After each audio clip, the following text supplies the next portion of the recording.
ఇటీవలే వివాహ బంధంతో ఒకటైన ప్రముఖ సినీ హీరో విజయ్ దేవరకొండ రష్మిక మందన్న చుంట గ్రాండ్ వెడ్డింగ్ రిసెప్షన్ నిర్వహించనున్నారు. తొలిసారిగా విజయ్ దేవరకొండ స్వగ్రామం నాగర్ కర్నూలు జిల్లా బల్మూరు మండలం తుమ్మెనపేటకు వచ్చారు. నవదంపతులకు గ్రామస్తులు అపూర్వ స్వాగతం పలికారు. స్వగృహంలో నవదంపతులు విజయ్ దేవరకొండ రష్మిక సత్యనారాయణ స్వామి వ్రతం నిర్వహించారు. అటు రిసెప్షన్ కు భారీగా ఏర్పాటు చేశారు. ఈ నేపథ్యంలో ఫామ్ హౌస్ ను విద్యుత్ దీపాలతో అలంకరించారు. ఈ జంట రిసెప్షన్ కు రాజకీయ ప్రముఖులు, అధికారులతో పాటు సుమారు 5,000 మంది హాజరవుతున్నట్టుగా సమాచారం. విజయ్ అండ్ రష్మిక తర్వాత వివాహం రాజస్థాన్లో అయింది. తర్వాత ఈ తుమ్మెనపేటలో సత్యనారాయణ స్వామి వ్రతము అండ్ పూజ కార్యక్రమాలు జరుగుతున్నాయి. చాలా సంతోషం. మా విలేజ్లో ఇంత పెద్ద గ్యాదరింగ్, ఇంత పబ్లిక్ని చూస్తే నాకు చాలా ఆనందంగా అనిపిస్తుంది. I'm very happy. లైఫ్లో ఇంత పెద్ద, మా ఊర్లో ఇంత పెద్ద హిస్టరీలోనే గుర్తించే రోజు వస్తుందని నేను అనుకోలేదు.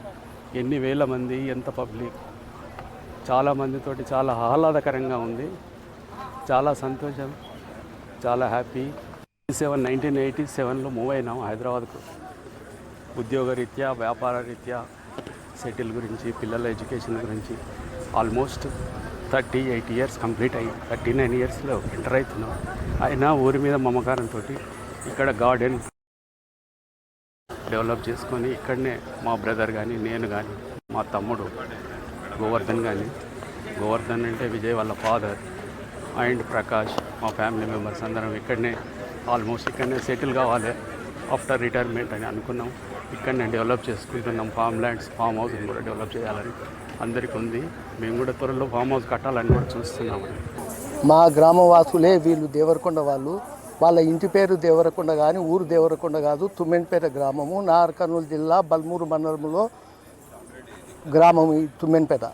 వీళ్ళు 30 సంవత్సరాల క్రితం వాళ్ళ తండ్రి గారు ఇక్కడి నుండి బయలుదేరి హైదరాబాదులో స్థిరపడి అక్కడ ప్రొడ్యూసర్గా, తర్వాత వేరే ప్రోగ్రాంలలో ఉండి కొడుకును పైకి తీసుకొచ్చిన ఘనత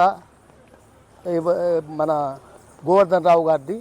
వీరు ఎక్కడనో పెళ్లి చేసుకొని వచ్చి కూడా గ్రామం మాదనే మమకారంతో, గ్రామంపై ఉన్న ప్రేమతోని వచ్చి ఇక్కడ రిసెప్షన్ చేసి జనానికి సంతృప్తి పరచడానికి ఇక్కడికి వచ్చినారు. మా గ్రామానికి వచ్చి మా ప్రజలతో కలిసి మాతో కలిసిపోయినందుకు వారి పైన ఉన్న ప్రేమను వ్యక్తం చేస్తున్నాము.